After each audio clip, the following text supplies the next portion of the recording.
So now चलिए start करते हैं। आज के स्पेसिफिक लेक्चर के बारे में जानेंगे एक्सरसाइज 1.5 के बारे में। अभी तक आप पढ़ रहे थे एक्सरसाइज 1 से लेकर के आपका 1.1 से 1.4 तक पढ़े हम। अगर आपको न समझ में आए या फिर वीडियो आप न देखे हों, कंटेंट न क्लियर हुआ हो, आई बटन पे दिया गया है वीडियो, आप क्लिक कीजिए, देख लीजिए। और ऑलरेडी डिस्क्रिप्शन बॉक्स में भी पीडीएफ नोट्स की लिंक एंड वीडियोस की लिंक दी जा चुकी है। चलिए स्टार्ट करते हैं। फर्स्ट क्वेश्चन हमारा क्या होता है कि मान लीजिए कि यू ए बी सी सब कुछ दिया है तो निम्नलिखित ज्ञात कीजिए।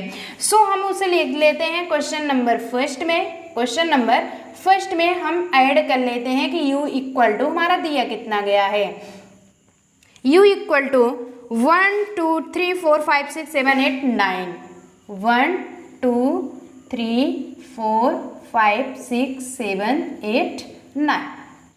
सो u की वैल्यू हमें कंफर्म हो गई। फिर हम देखते हैं ए बी सी, तो साथ में चलोगे सब कुछ क्लियर कराया जाएगा, लेकिन पहले तो थोड़ा सा सेशन आप समझ लीजिए कंटेंट क्या कहना चाह रहा है। a इक्वल टू दिया गया 1 2 3 4 1 2 3 and 4। So b equal to हमारा दिया गया है 2 4 6 8। क्लियर हुआ।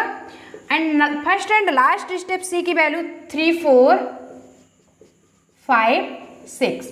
नाउ हमें फाइंड क्या क्या करना है। फाइंड क्या क्या करना होगा कि निम्नलिखित वैल्यू आज दिए जा चुके हैं ऑलरेडी। सो एट फर्स्ट हम देखते हैं। फर्स्ट हमारा क्वेश्चन क्या होता है। फर्स्ट क्वेश्चन दिया गया है ए डैश निकालना है हमें फर्स्ट क्वेश्चन में अटेंड करना है ए डैश को। सो ए डैश आप कैसे यूज करोगे, आइए हम चर्चा करते हैं। आप ए डैश भी ऑलरेडी कह सकते हो, ए का कॉम्प्लीमेंट भी कह सकते हो। जस्ट अपोजिट होता है वो कंडीशंस, आपको प्रीवियस लेक्चर में बताया जा चुका है अच्छे ढंग से। सो ए डैश अगर हम निकाल रहे हैं तो फार्मूला हो जाएगा u माइनस ए। तो u की वैल्यू हमारी कितनी है 1 2 3 4 5 6 7 8 एंड 9। सो माइनस से पर्सन माइनस 1 की वैल्यू आपकी दी गई है 1 2 3 4 1 2 3 एंड 4। क्लियर हो रहा है। इसमें से सब्सट्रैक्ट करेंगे 1 2 3 4 1 2 3 4 सब्सट्रैक्ट करें, बचा कितना 5 6 7 8 9। अगर सेशन बढ़िया लग रहा है तो एक थम्स अप जरूर करेंगे। लाइव चैट चल रहा है आपका, लाइव सेशंस, और ऑलरेडी आप फटाफट से जुड़ जाइए बच्चों। कोई भी प्रॉब्लम हो आप कमेंट बॉक्स में जरूर कमेंट करिए कि नहीं मैम ये स्टेप नहीं समझ में आ रहा। ऑलरेडी आपको फ्री ऑफ कोर्सेस कंटेंट में सब कुछ बताया जाएगा। सो ए डैश आपकी वैल्यू आज फाइंड हो गई। नाउ नेक्स्ट क्या करते हैं, बी डैश निकालना है। बी डैश अगर फार्मूला क्या होता है बी डैश, तो हम कर देते हैं u minus B. Same position, u की वैल्यू आपकी 1 2 3 4 5 6 7 8 एंड 9। एंड b की वैल्यू दिया गया है 2 4 6 8 2 4 6 एंड 8। इसमें 2 4 6 8 को छोड़ करके सब कुछ जो रिमेनिंग पोर्शन है उसे हम लिख लेते हैं 3 5 7 9। यही तो बचेगा कुछ 1 3 5 7 9। ठीक, क्लियर हो रहा है।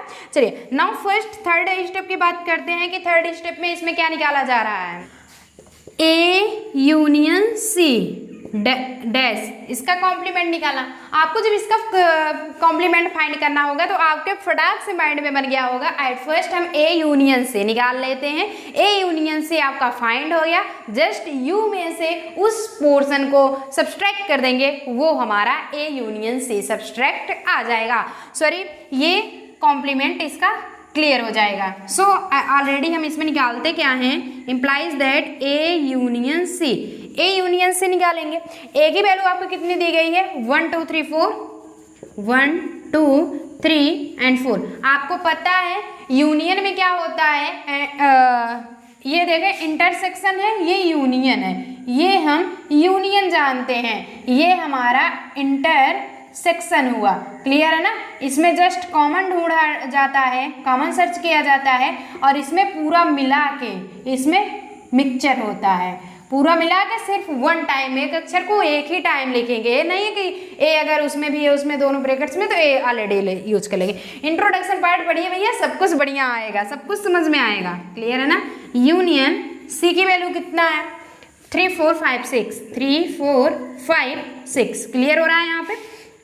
अब आप इसका वैल्यू फाइंड कर सकते हैं 1 2 3 4, 3 4 ऑलरेडी है, 5 6, इसे लिख लेंगे 1 2 3 4 5 6। क्लियर हुआ। अब नाउ हम निकाल लेते हैं ए यूनियन सी का कॉम्प्लीमेंट, ये हो जाएगा u minus A union C, A union C, u minus A union C equal to A union C. तो u की वैल्यू हमारी 1 2 3 कहाँ से मिल रही है, सो यहाँ दिया गया है 1 2 3 4 5 6 7 8 9। Clear. And A union C की वैल्यू हमारी कितनी है 1 2 3 4 5 6, यहाँ तक है। सो अब हम करेंगे क्या, सब्सट्रैक्ट कर देंगे 1 2 3 4 5 6, 1 2 3 4 5 6, बचता कितना है 7 8 9, कुछ यूं बच गया। क्लियर हो रहा है। नाउ बात करते हैं नेक्स्ट स्टेप की, fourth option A union B का कॉम्प्लीमेंट। अब ये निकालना हुआ तो क्या करोगे, अरे भैया सेम बताया गया, इसमें सी था उसमें बी था। चलिए चैट सेशंस में चैट करके आप फटाफट बताइए आंसर कितना आता है, 1 मिनट टाइम दिया जाता है, देखते हैं कितने बच्चे करके सॉल्व करके मैसेज करते हैं आप। सो चलिए हम देख लेते हैं। और साथ ही साथ बताना चाहेंगे भैया कि विवेक मिश्रा HD चैनल हमारे BSc लेवल के चलते हैं और साथ ही साथ IIT जेम्स की तैयारी कराई जा रही है। और स्पेसिफिक आपको यूनियन क्लासेस पे 11th एंड 12th के मैथमेटिक्स मिलेंगे जो कि यूपी बोर्ड के हैं। सो बहुत ही बढ़िया कंटेंट से लेकर के आ रहे हैं, बढ़िया से पढ़ाई कीजिए, आगे बढ़िए। कोई भी प्रॉब्लम हो आप already without any hesitation consult कर सकते हैं। सो उसके लिए आप @यूनियन क्लासेस किसी भी सोशल मीडिया पे ज्वाइन हो सकते हैं। और अगर फेसबुक पेज को हमारे देख रहे हैं तो उस पेज को लाइक जरूर करें। सो चलिए नाउ चलते हैं ए यूनियन बी का कॉम्प्लीमेंट। सबसे पहले हम क्या निकालते हैं, ए यूनियन बी निकाल देते हैं। ए यूनियन बी क्या होता है, एट फर्स्ट ए की वैल्यू हम रखेंगे, भूल गए क्या, अरे भैया ए की वैल्यू एंड बी की वैल्यू 1 2 3 4, 1 2 3 4, यूनियन बी की वैल्यू कितनी है 2 4 6 8, यही तो है 2 4 6 8। क्लियर। अब ये निकल के आ जाता है 1 2 3 4, 1 है 2 टाइम्स है 4 भी है, सो 6 8, इतना हुआ। अब हम ए यूनियन बी का कॉम्प्लीमेंट निकालेंगे तो u माइनस बी हो जाएगा। ठीक, बी ही तो निकाल रहे हो, u माइनस, एक सेकेंड बी नहीं होगा, इस पोर्शन को हम ए यूनियन बी रखे हैं, ए यूनियन बी। ये हो जाता है u की वैल्यू 1 2 3 4 5 6 7 8 9 एंड इसकी वैल्यू होगी 1 2 3 4, 1 2 3 4 5 6 8, 5 नहीं है, 5 नहीं है, 1 2 3 6 8, इतना ही तो है, 1 2 3 4 6 8। अब बात करते हैं, दोनों में सब्सट्रैक्ट कर देंगे 1 2 3 4, उसके बाद 6 8, 6 कहाँ गया, ये बचता कितना है 5 7 9, 5 7 9। क्लियर हुआ। सेशन बढ़िया आ रहा है, बढ़िया समझ में आ रहा है तो एक हम सब जरूर करेंगे। पांचवा क्या होता है, ए डैश डैश, कुछ ऐसे डबल कॉम्प्लीमेंट। अगर ये भी पोजीशंस पता होगा आपको कि डबल कॉम्प्लीमेंट किसी भी अगर समुच्चय में आते हैं, सो ब्रैकेट्स में अगर है तो दोनों से दोनों क्रॉस हो जाएगा, कैंसिल हो जाएगा, बचेगा सिर्फ तो सिर्फ ए ही बचेगा, ए। तो ए का दिया कितना गया 1 2 3 4, ये हो जाएगा 1 2 3 4। क्लियर हुआ, जस्ट समझ में आया। नेक्स्ट चर्चा करेंगे 6 पॉइंट की। 6 पॉइंट में क्या होता है, b माइनस सी का कॉम्प्लीमेंट। इसको कैसे निकालते हैं भैया, अभी तक तो हम यूनियन एंड इंटरसेक्शन की बात कर रहे थे लेकिन माइनस आ गया। और ध्यान होगा आपको, अगर न समझ में आए तो एट फर्स्ट ही आपको डिस्क्रिप्शन बॉक्स में लिंक दिया गया है और फिर आपको आई बटन पे भी मिल रहे हैं वीडियोस, सो आप जाके देख सकते हैं। हमने पहले ही वीडियो स्टार्ट किया तो बता दिया था कि ये प्रीवियस लेक्चर्स पढ़ाया जा चुका है। क्लियर है ना। और लास्ट वीडियो में स्क्रीन आपको मिलेंगे, सो आप उसे भी लिख सकते हैं, पढ़ सकते हैं, बढ़िया से वीडियो देख सकते हैं, लेकिन नोट करते चलिएगा। फेयर नोट्स हम भले बनाते हैं लेकिन आप नोट करते चलिएगा। इसमें क्या निकालेंगे specific b minus C equal to b minus से कर देंगे, 2 4 6 8, 2 4 6 8 माइनस ये हो जाता है सी की वैल्यू 3 4 5 6, 3 4 5 6, दोनों को सब्सट्रैक्ट कर देंगे, ये b माइनस सी, तो इसे सब्सट्रैक्ट करेंगे 2 8 बचेगा, मिल क्या रहा है कॉमन, जरा देखते हैं, 4 6 इसमें भी है, 4 6 इसमें है, 5 3 नहीं है, 2 8 बच रहा है, और 2 8 को ही क्यों रख रहे हैं, क्योंकि ऑलरेडी बी सी सबसे पहले बी आया है, सो बी सी कंटेंट को ही हम रिमेनिंग पोर्शंस में रखेंगे। अब नाउ बी माइनस सी का जब कॉम्प्लीमेंट निकालते हैं तो यू माइनस बी माइनस सी हो जाता है, ये हो जाएगा 1 2 3 4 5 6 7 8 9 माइनस बी माइनस सी कितना आया है 2 और 8। अब दोनों में क्या होगा, सब्सट्रैक्शन की कंडीशन होगी, 2 8 मिल रहा है, 2 और 8 मिल रहा है, बी माइनस निकाल रहे हैं, देखेंगे 1 2 तो लिया जा चुका है, 2 और 8 मिल रहा है, ठीक, 3 4 5 6 7 9, क्लियर। आई गेस बढ़िया वीडियो लग रहा है, सेशन बहुत बढ़िया लग रहा है, चलिए स्क्रीनशॉट ले लेते हैं। और बढ़िया अगर लग रहा है यार तो कम से कम एक थम्स अप तो कीजिए, ज़्यादा से ज़्यादा शेयर कीजिए, ज़्यादा से ज़्यादा आप फ्री ऑफ कोर्सेज वीडियो उन बच्चों के पास भी जो फ्री ऑफ कोर्सेज वीडियो नहीं पढ़ पाते हैं, या फिर आप कहीं भी कोचिंग से आएंगे तो आपको ऑलरेडी 500 तो लगेंगे ही लगेंगे, 1 सब्जेक्ट यहाँ पे फ्री ऑफ कोर्सेज मिल रहे हैं, तो पढ़ते क्यों नहीं हो भैया। कोई भी प्रॉब्लम हो तो आप हमसे कंसल्ट भी कीजिए और आप फटाफट से ज्वाइन करिए नए चैनल को। सो चलिए फटाफट से आप नोट डाउन कर लीजिए। सो नाउ स्टार्ट करते हैं क्वेश्चन नंबर 2। क्वेश्चन नंबर क्या कहता है, u equal to A B C D E F G H, तो बताना क्या है, निम्नलिखित समुच्चयों को पूरक बताना है। जो नीचे दिए गए हैं आपके already A B C D की वैल्यू दी गई है, उसके नाम समुच्चय बताने हैं। सो चलिए स्टार्ट करते हैं। होता क्या है, क्वेश्चन हम दूसरा सेकेंड ऑप्शन देखते हैं।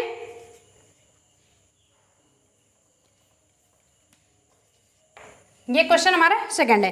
क्वेश्चन सेकंड में यदि u इक्वल टू दिया कितना गया है, A B C D E F G H, A B C D E F G H, clear है। सो हमें निकालना है ए बी सी डी सभी के वैल्यू आज। सबसे पहले हमें ए निकालना है। एट फर्स्ट की कंडीशंस में ए की वैल्यू कितना होता है, ए की वैल्यू दिया गया है इसमें ए बी सी करके। सो चलिए ए बी सी दिया गया है, आपको इसमें निकालना क्या है कि बता रहा है u equal to A B C D E F G H अगर दिया गया है बच्चों तो उसके निम्नलिखित के पूरक ज्ञात कीजिए। निम्नलिखित क्या है, a equal to A B C है, आप इसे पूरक के फॉर्म में कैसे लिख सकते हैं, तो a complement equal to u minus A, यही तो होगा ना। तो कॉम्प्लीमेंट के जब फॉर्म में लिखेंगे a complement equal to, complement मतलब पूरक, आप ग्रामर पढ़ते हो, सेंटेंस आपका जब कंप्लीट हो जाता है जो रिमेनिंग पोर्शन बचता है, वर्ड बचता है, वो कॉम्प्लीमेंट का काम करता है। क्यों, पढ़े हो ग्रामर बढ़िया से ना। तो A complement equal to U minus A. So पता है हमें यू की वैल्यू कितनी है, A B C D E F G H minus A की वैल्यू कितनी है, ए बी सी, इतना हो रहा है ना। अब समझ में आ रहा है session, A B C cancel हो जाता है, उसमें सब्सट्रैक्ट बचेगा कितना, D E F G H, निकल गया ए का कॉम्प्लीमेंट, क्लियर हो गया मामला। चलिए बी इक्वल टू नेक्स्ट में दिया गया है डी ई एफ जी, ठीक, डी ई एफ जी। अब इसमें b का कॉम्प्लीमेंट निकालेंगे, u माइनस बी हो जाता है, u की value A B C D E F G H minus D E F G, D E F G, H तो है नहीं सो ऐसे नहीं लिखते हैं, डी ई एफ जी। बचता कितना है, ए बी सी, उसके बाद आपका एच बच जाता है। ये हमारा वी का कॉम्प्लीमेंट हो गया। क्लियर हो गया ना? क्लियर हो रहा है? नाउ थर्ड की चर्चा करते हैं, सी की। ए सी ई जी। कंटेंट क्लियर हो रहा है? क्लियर हो रहा है? चलिए, तो C इक्वल टू ए सी ई जी। अब C का कॉम्प्लीमेंट निकालेंगे, ये हो जाता है U माइनस ए, ये होगा U माइनस C। U की वैल्यू आपको पता है ना, A B C D E F G। हर बार हम इसलिए बता दे रहे हैं जिससे एक भी पोजीशन आप गलत ना करिए।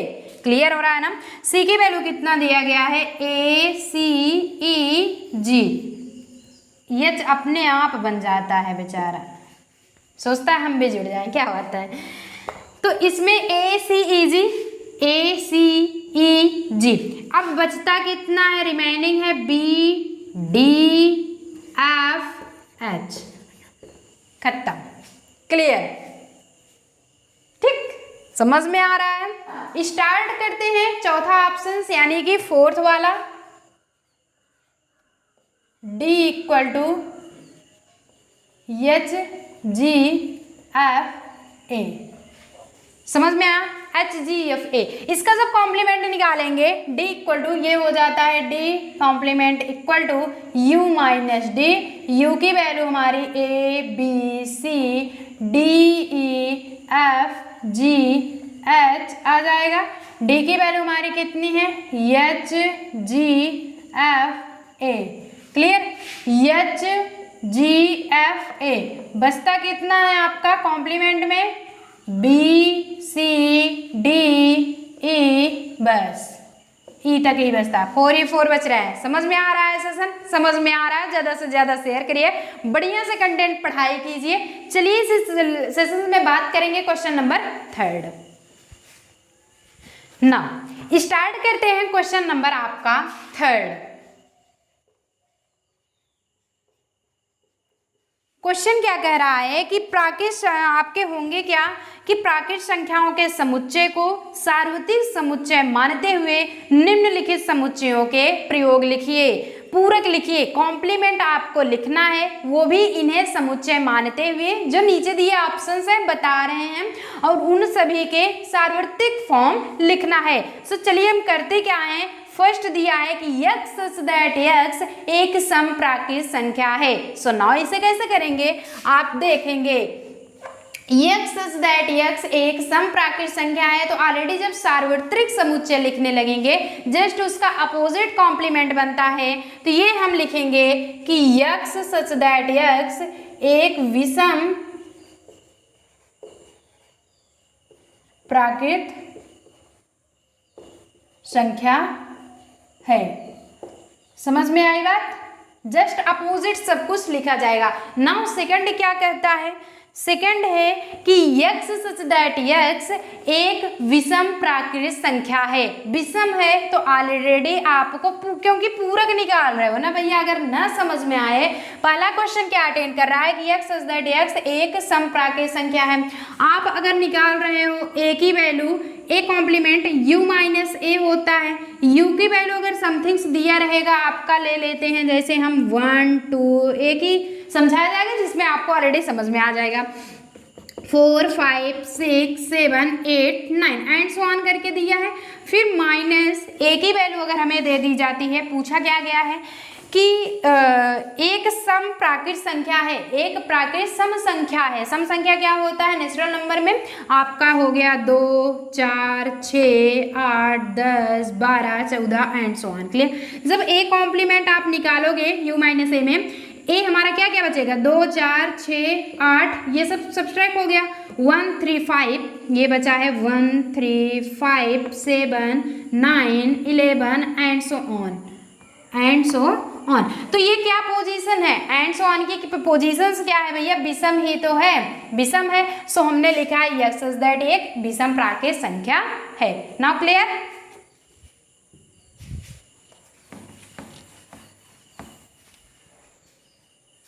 चलिए सेकंड भी सेम प्रोसेस कर रहा है। सेकंड क्या है, कि यक्स सच दैट यक्स एक विषम प्राकृत संख्या है। जब विषम होगा तो विषम निकल आएगा 1 3 5 7 9, तो बचेगा क्या 2 4 6 8 10 जो कि सम होगा।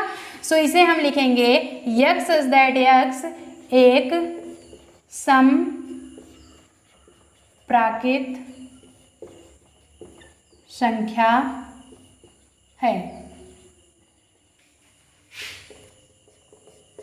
नाउ थर्ड पे चर्चा करेंगे। थर्ड क्वेश्चन क्या कहता है, यक्स सच दैट यक्स संख्या 3 का एक गुणज है। यक्स सच दैट यक्स संख्या 3 का एक गुणज है। 3 का गुणज हो जाता है तो 3 6 9, बाकी ये पोजीशन से निकल जाता है तो बचेगा क्या, अगर जैसे आप कॉम्प्लीमेंट में निकाल रहे हो 3 6 9 12 15 ये सब निकल जाता है तो 1 2 3 4 5 6 7 8 9, इसके अंतर्गत क्या बच रहा है 3 6 9 ये सब निकल गया तो 1 2 4 5 7 8, क्या ये 3 का गुणज है? जी नहीं, 3 का गुणज है ही नहीं। तो इसे हम क्या लिखेंगे, यक्स सच दैट यक्स एक संख्या 3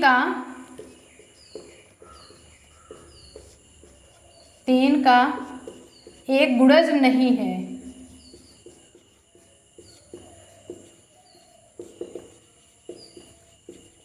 क्लियर? पैटर्न समझ में आ रहा है? समझ में आ रहा है तो एक थम्स अप जरूर करेंगे। अरे यार इतना बढ़िया मेहनत से हम कंटेंट आप लोगों के लिए बनाते हैं, कम से कम शेयर तो कर दीजिए, इसे लाइक तो कर दीजिए, पढ़िए बढ़िया से, जो ना समझ में आए वो आप पुटअप भी कीजिए। किसी भी सोशल मीडिया पे @union classes आप सर्च करके ज्वाइन कर सकते हैं। फोर्थ ऑप्शन होता है कि यक्स सच दैट यक्स एक अभाज्य संख्या है। चलिए बताइए क्या ये अभाज्य संख्या है? आपको लग रहा है कि अभाज्य संख्या है। अभाज्य क्या होता है कि जो भाजक ना हो, जो भाजक ना हो, जैसे आपका 2 भी भाजक नहीं होता, 3 ठीक, उसके बाद 5 हो गया, 7 हो गया, 9 तो होता है, फिर 11 हो गया, 17 हो गया, कुछ यूँ 19 हो गया, तो ये सब भाजक नहीं है। बचता कितना है, भाजक है ही नहीं। जब ये कह रहा है कि यक्स सच दैट यक्स एक अभाज्य संख्या है तो क्या लिखेंगे, यक्स सच दैट यक्स एक अभाज्य संख्या नहीं है। बचेगा क्या, वही तो ना, संख्या नहीं है। ना समझ में आया? चलिए हम फिर से बताते हैं, नहीं है कि जब आपका ये पोजीशन से निकल ही जाएगा 1 2 3 4 5 6 7 8 9 में से 9 10 11 12, ठीक है, बच क्या रहा आपका 2 3, उसके बाद 5, फिर 7, ऑलरेडी आपका 11, कुछ बच रहा है। सो 1 बच रहा है आपका, 4 बच रहा है, 6, तो मतलब ये सब क्या बता रहा है कि अभाज्य संख्या है? जी नहीं, अभाज्य संख्या ये है ही नहीं। मतलब कि इसमें बता रहा है कि एक अभाज्य संख्या है, अभाज्य निकल गया तो आपका भाजक बच रहा है, आपका भाजक, ठीक है। तो ये अभाज्य यानी कि नहीं, ऐसा नहीं है कि ये अभाज्य नहीं हो सकते हैं, ये भाज्य हो सकते हैं, मतलब कट सकते हैं। नाउ पांचवा देखते हैं, पांचवा क्या ऑप्शन है, यक्स सच दैट यक्स 3 और 5 से विभाजित होने वाली एक संख्या है। यक्स सच दैट यक्स मतलब कि उसे मान लिया गया है 1 to 100 तक, क्लियर है। 3 and 5 से विभाजित होने वाली एक संख्या है। अगर आप 1 2 3 4 में देखोगे तो जो 3 से विभाजित हो रही है और जो संख्या है 5 से विभाजित हो रही है, उन दोनों को अलग कर देंगे। सो अलग करने के बाद हमारा क्या जो संख्याएं बचेंगे वो क्या 3 and 5 से विभाजित हो सकती हैं? जी नहीं है। तो उसे हम क्या लिखेंगे, यानी कि रिमेनिंग पोर्शन जो बच रहा है उसी को हमें लिखना है। यक्स न 3 न ही 5 से विभाजित होने वाली संख्या है।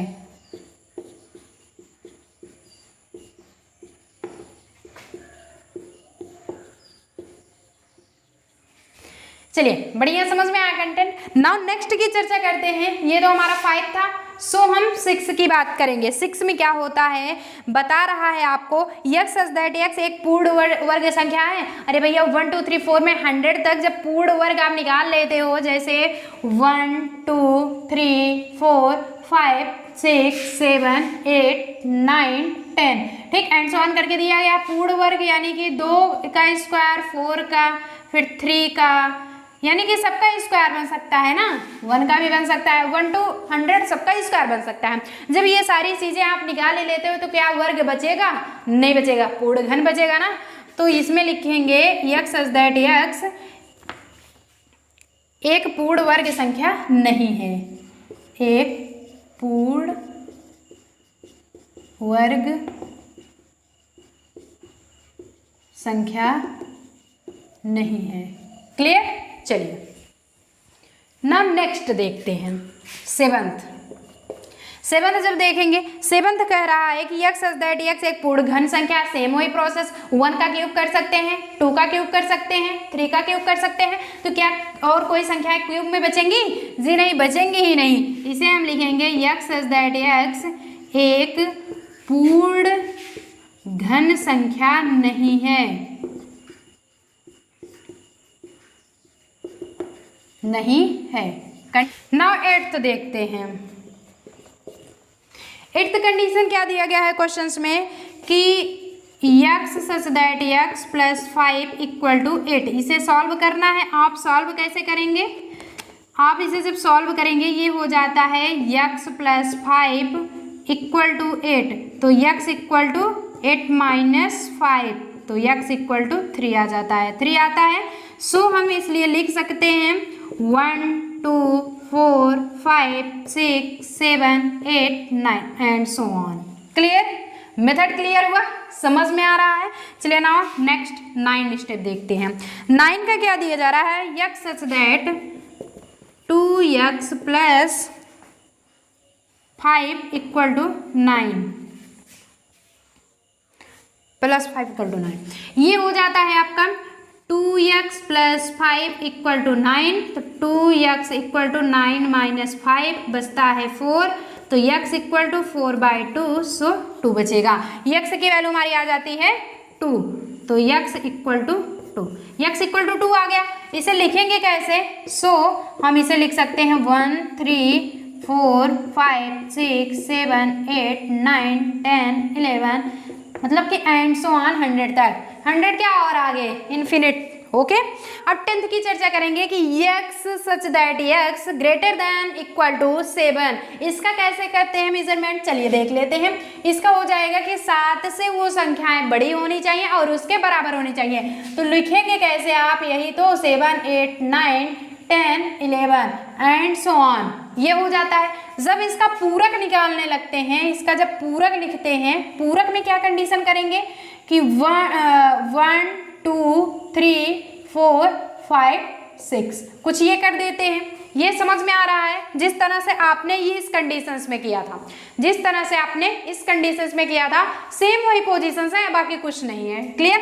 सो हम लिख सकते हैं, अथवा चाहे आप पूरक में ये लिखिए या फिर लिख सकते हैं x such that x belongs to n, मतलब कि नेचुरल नंबर से बिलोंग्स करता है। उसके बाद ये आता है x is greater then 7, sorry x is less than 7। मतलब कि कहने का मतलब क्या है? पूरक अब जब आप निकाल रहे हो तो यहाँ पे तो ऑलरेडी 7 से बड़ी संख्या है और उसके बराबर दी गई थी। सो हमने 7 8 9 10 11 करके एंड सो ऑन कर दिया। लेकिन पूरक जब आप निकाल रहे हो तो उससे छोटी निकालोगे, उससे हम ऑलरेडी छोटी की क्यों? क्योंकि पूरक में आप निकाल रहे हो कि जब आप 7 8 9 10 यूनियन में से आप यू में से सब्ट्रैक्ट कर दोगे, बचेगा सिर्फ 1 2 3 4 5 6, इतना ही बचेगा।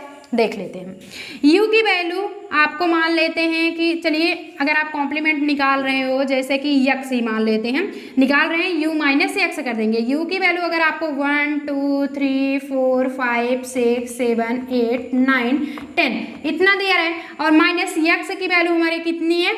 x की वैल्यू 7 8 9 10, 7 8 9 10 11 मान लेते हैं, 10 ही दोनों रखते हैं। 7 8 9 10 7 8 9 10 ये सब्ट्रैक्ट हो गया, तो यही तो बचेगा पोर्शन ना, 1 2 3 4 5 6। कुछ और बच रहा है? कुछ नहीं बच रहा है। 1 2 3 4 5 6 बचता है, अथवा उसको हम लिख सकते हैं 1 2 3 4 5 6 जो नेचुरल होता है। X is that x belongs to n, x जो है नेचुरल नंबर से यानी प्राकृतिक संख्याओं से संबंधित रखता है। So yes is less than 7, 7 से यक्स की संख्याएं कम हैं। आई गेस आपको मैटर बहुत बढ़िया समझ में आ रहा होगा। चलिए फटाफट से एक थम्स अप कीजिए, नोट डाउन कीजिए कि नहीं। सो 11 क्वेश्चन क्या कहता है, हम देखेंगे कि x is that x belongs n natural number से संबंधित है। आगे दे रहा है और 2x + 1 इज लेस देन 10, दे रहा है कि x such that x belongs to n and फिर से दे रहा है 2x + 1 इज ग्रेटर देन 10। ये है ना, हम इसे सॉल्व कर लेते हैं। ये अगर सॉल्व करेंगे 2x + 1 is greater then 10 implies that आगे लगा के ध्यान दीजिए कि दोनों साइड में अगर आपका आता है सो इक्वल टू लगा सकते हैं, इम्प्लाइज दैट समथिंग।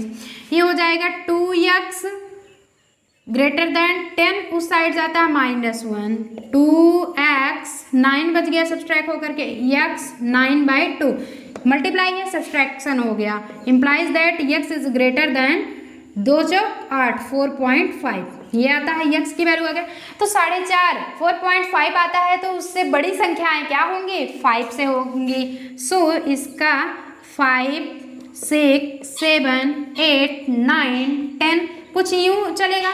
और जब पूरक लिखेंगे इसका पूरक क्या हो जाएगा 1 2 3 4 ये होगा। या फिर अथवा आप ऐसा लिख सकते हैं कि x such that x belongs to n, फिर ये होगा x is greater than 4। Clear?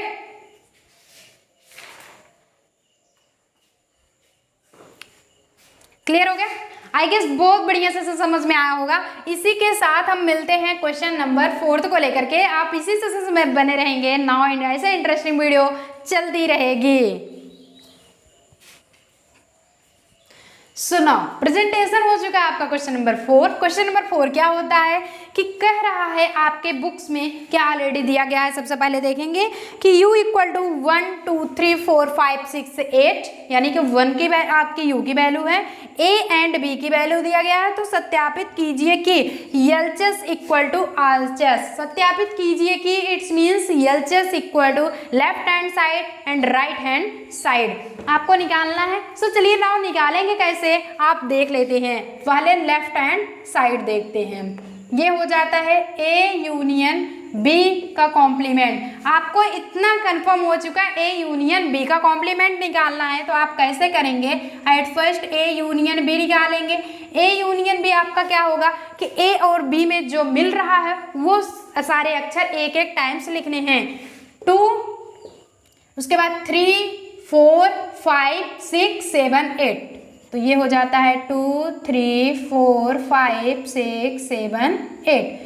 Now जब A यूनियन B निकालने लगते हैं कॉम्प्लीमेंट इसका, तो U - A यूनियन B यही तो होगा। कॉम्प्लीमेंट इसका जब निकालेंगे तो U - A यूनियन B, तो U की वैल्यू में से A यूनियन B सब्सट्रैक्ट कर देंगे। होता क्या है A यूनियन B कॉम्प्लीमेंट जब निकालेंगे U की वैल्यू 1 2 3 4 5 6 7 8 है। तो 2 3 4 5 6 7 8 2 3 4 5 6 7 8 बचता क्या है 1 एंड 9। ये हमारा लेफ्ट हैंड साइड का हो गया। नाउ करेंगे क्या, राइट हैंड साइड यार RHS, इसे पढ़ते हैं भैया RHS। RHS क्या है, A complement intersection B complement, A complement intersection B complement. At first हम A कॉम्प्लीमेंट निकालेंगे, फिर B कॉम्प्लीमेंट निकालते हैं। A कॉम्प्लीमेंट निकालने के लिए क्या होता है, U - A करना होता है। U में से 1 सब्सट्रैक्ट कर देंगे, 2 4 6 8 सब्सट्रैक्ट होगा 2 4 6 8 बचेगा क्या 1 3 5 एक सेकंड, इसे हम रिमूव कर देते हैं जिससे आपको बढ़िया से समझ में आए। 2 4 6 8 बचेगा 1 3 5 1 3 5 1 3 5 फिर से 7 9 कितनी संख्या है 2 4 6 8 1 9 2 4 1 5 5 में से हमने कितना सब्सट्रैक्ट किया है 5 2 7 नहीं U - A है तो 2 4 आपका सब्सट्रैक्ट हो गया, 5 बचा है, 4 सब्सट्रैक्ट हो गया, 9 टोटल हो गया। अब बी डैश का निकालते हैं, 2 3 5 7, 2 3 5 एंड 7, बचेगा क्या 1 4 6 8 9, 1 4 6 8 9, यही तो बचेगा ना, 1 4 6 8 9, ये है u माइनस बी की वैल्यू। इतना क्लियर हो गया। अब ना हमें निकालना है इन दोनों का intersection, A complement intersection B complement. पता है इंटरसेक्शन में क्या होता है, दोनों का कॉमन निकाला जाता है। 1 इसमें भी है, 1 3 नहीं है, 5 भी नहीं है, 7 भी नहीं है, सो 9 है, इसका हो जाता है 1 9। क्लियर, समझ में आया। तो एलएचएस भी 1 कॉमन आइन एंड आरएचएस भी लेफ्ट हैंड साइड भी आपस में इम्प्रूव हैं, दोनों सेम हैं, सिमिलर हैं। एलएचएस इक्वल टू ये हो जाता है आरएचएस। बात क्लियर हुई, मजा आ रहा है, सेशन बढ़िया लग रहा है तो एक थम्स अप जरूर करेंगे। चलिए नोट कर लीजिए, हो गया। चलिए नाउ नेक्स्ट चलते हैं। ए इंटरसेक्शन बी का complement equal to A intersection union A complement union B complement. अब नाउ एलएचएस हम निकालेंगे। एलएचएस में क्या होता है, ए इंटरसेक्शन बी का कॉम्प्लीमेंट। तो नाउ जब आप निकालोगे ए इंटरसेक्शन बी क्या होता है, दोनों में जो कॉमन मिल रहा है ए एंड बी में 2 कॉमन मिल रहा है, 4 तो है नहीं, 6 भी नहीं है, 8 भी नहीं है, सो ओनली 2 कॉमन मिल रहा है, 2 आप लिख लेंगे। अब ए इंटरसेक्शन बी का जब कॉम्प्लीमेंट निकालेंगे तो u minus A intersection B हो जाएगा। तो u का आपका इतना सारा वैल्यू है और फिर a इंटरसेक्शन b का सिर्फ 2 है, 2 इसमें से सब्सट्रैक्ट कर देंगे, 1 3 4 5 6 8 9, ये आ जाता है a इंटरसेक्शन b डैश आ गया। ये है 1 3 4 5 6 7 8 9, इतना क्लियर हो गया। एलएचएस की वैल्यू आई है, ध्यान दीजिएगा। अब आरएचएस पे चलते हैं, राइट हैंड साइड पे, उस पे चलेंगे A complement union B complement. At first हमने ए कॉम्प्लीमेंट देखा है, फिर से बी कॉम्प्लीमेंट देखा। ए कॉम्प्लीमेंट बी कॉम्प्लीमेंट कुछ यूँ आया था आपका, ये देख रहे हैं, इस क्वेश्चन आपका सेम है। पोजीशंस 1 3 5 7 9, 1 3 5 7 9, और फिर से इसमें आएगा बी का, बी कितना 1 4 6 8 9, 1 4 6 8 9, दोनों का हमें निकालना है A complement union B complement. Union में क्या होता है, दोनों जुड़ता है, 1 हो जाएगा, फिर से 2 है नहीं, 3 4 5 6 7 8 9, ये आ गया 1 3 4 5 6 7 8 9, वही बच रहा है 1 3 4 5 6 7 8 9, 1 3 4 5 6 7 8 9। So LHS equal to RHS. Clear हो रहा है। चलिए नाउ बात करते हैं क्वेश्चन नंबर 5 के, फटाफट नोट डाउन करिए। सो चलिए 5 क्वेश्चंस हम देखते हैं। क्वेश्चन नंबर 5 में ये चर्चा होती है कि निम्नलिखित में से प्रत्येक के लिए उपयुक्त वेन आरेख खींचिए। वेन आरेख आपको बनाना है, थोड़ा सा डायग्राम भी बनाना होगा। नाउ स्टार्ट करते हैं। उसमें क्या करना है कि फर्स्ट दिया गया है ए यूनियन बी का कॉम्प्लीमेंट, ए यूनियन बी का कॉम्प्लीमेंट निकालना है। सो आप वेन डायग्राम कैसे बनाएंगे, कुछ ऐसे बनाएंगे, इसमें ए हो गया है आपका, ए के अंदर ही हमारा बी भी हो गया है, ठीक है ना, ए और बी। तो मान लेते हैं ए है, ये हमारा बी है, इतना क्लियर हो रहा है। ए एंड बी कह रहा है ए यूनियन बी का कॉम्प्लीमेंट निकालना है। आप जब कॉम्प्लीमेंट निकालेंगे ये पूरा ए एंड बी का, तो जो बचा हुआ जो पोर्शन होगा, ये वाला भाग, ये बचा हुआ पोर्शन, यही हमारा बचने वाला होगा, ए यूनियन बी का होगा। जस्ट जैसे सेकंड में दिया गया है A complement intersection B complement, वही होगा ना पोजीशंस, तो वही होगा A complement intersection B complement, तो दोनों का जस्ट अपोजिट होगा। जो बचा हुआ जो रिमेनिंग पोर्शन होगा वही हमारा कॉम्प्लीमेंट उसका कहलाएगा। फिर से अगर हम थर्ड की चर्चा करते हैं, बहुत ईजी है, कभी आता होता नहीं है, बस बाकी पूछ लिया जाता है। ए इंटरसेक्शन बी का कॉम्प्लीमेंट, ए इंटरसेक्शन बी का कॉम्प्लीमेंट अगर आप निकाल रहे हो, जैसे ये देख रहे हैं ना, ए हो गया हमारा, मान लेते हैं बी हो गया, इंटरसेक्शन की बात कर रहे हैं, बचा हुआ पोर्शन दोनों में जो मिल रहा है, सेम वैसे A dash union B dash fourth का भी हो जाता है। तो इसमें डायग्राम सिर्फ बनाना था और बाकी कुछ नहीं करना था, छापना भी नहीं है। सो चलिए चलते हैं question number 6 and question number 7 को लेकर के। सो फर्स्ट एंड लास्ट इस एक्सरसाइज का क्वेश्चन है। क्लियर? क्वेश्चन 6 क्या है, चलिए देखते हैं। कह रहा है कि मान लीजिए कि किसी समतल में स्थित कोई समतल है, उसमें स्थित सभी त्रिभुजों का समुच्चय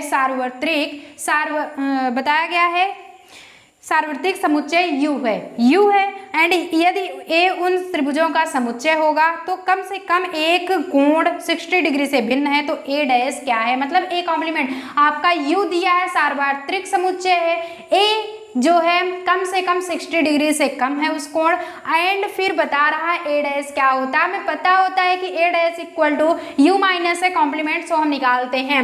जब क्वेश्चन नंबर हम 6 देखेंगे तो इसमें क्या हो जाता है, क्वेश्चन नंबर 6 में A डैश पूछ रहा है, तो A डैश हमारा हो जाएगा भैया कि उन सभी त्रिभुजों का समुच्चय, उन सभी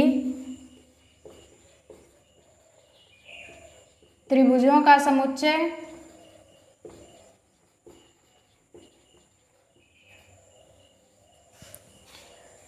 जिनमें कम से कम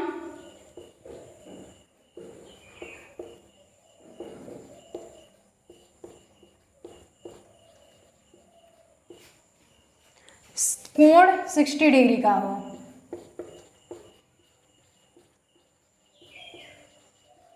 यही तो कह रहा है ना कि उन सभी त्रिभुजों का समुच्चय जिसमें कोण जो है, जिसमें कम से कम कोण 60 डिग्री का हो। ऐसी कंडीशन कब आती है, समबाहु त्रिभुज में। समबाहु त्रिभुज में, समबाहु त्रिभुज में ऐसी कंडीशंस हमारी आती है। क्लियर है बात, समझ में आई, कोई दिक्कत कुछ नहीं था। मान लीजिए किसी समतल में स्थित एक त्रिभुजों का समुच्चय सार्वत्रिक समुच्चय U है, यदि A उन सभी त्रिभुजों का समुच्चय जिसमें कम से कम एक कोण 60 डिग्री से भिन्न हो सकता है, उससे कम 3 भी तो हो सकते हैं। सो समबाहु त्रिभुज की कंडीशंस में ये आएगा। Next and last question 7th पे चलते हैं। क्वेश्चन 7th क्या कर रहा है कि निम्नलिखित कथनों को सत्य बनाने के लिए रिक्त स्थान को भरिए। निम्नलिखित कथनों को सत्य बनाने के लिए रिक्त स्थान की पूर्ति करना है। सो फर्स्ट हमारा क्या ऑप्शन दे रहा है, A यूनियन A डैश। अगर आप जो है A यूनियन A से कराते हैं, A कॉम्प्लीमेंट मतलब A को यूनियन A डैश से कराते हैं, तो उसका सही रिक्त स्थान क्या होगा, ये होगा यूनियन, ये यूनियन होगा। एंड नाउ नेक्स्ट क्या होता है, जब आप फाई की चर्चा करेंगे कि फाई कॉम्प्लीमेंट इंटरसेक्शन A, ये क्या होता है। एंड थर्ड पोजीशंस में आप देखेंगे A इंटरसेक्शन A डैश क्या होता है। फोर्थ में देखेंगे U कॉम्प्लीमेंट इंटरसेक्शन A क्या होता है। समझ में आई बात, आप देख पा रहे हो बढ़िया से। तो फाई कॉम्प्लीमेंट जब A से उसका इंटरसेक्शन कराते हैं तो हर वक्त वो क्या आता है, A ही आता है। यानी कि फाई से जब किसी समुच्चय का इंटरसेक्शन कराएंगे तो वही समुच्चय आए, चाहे यहाँ पे Z हो, A to Z कुछ भी नॉमिनेट किया जा सकता है, ठीक है। तो फाई से इंटरसेक्शन कराया गया है A का, सो ये A आया है। And A intersection A dash यानी A कॉम्प्लीमेंट, हमेशा ये फाई आएगा।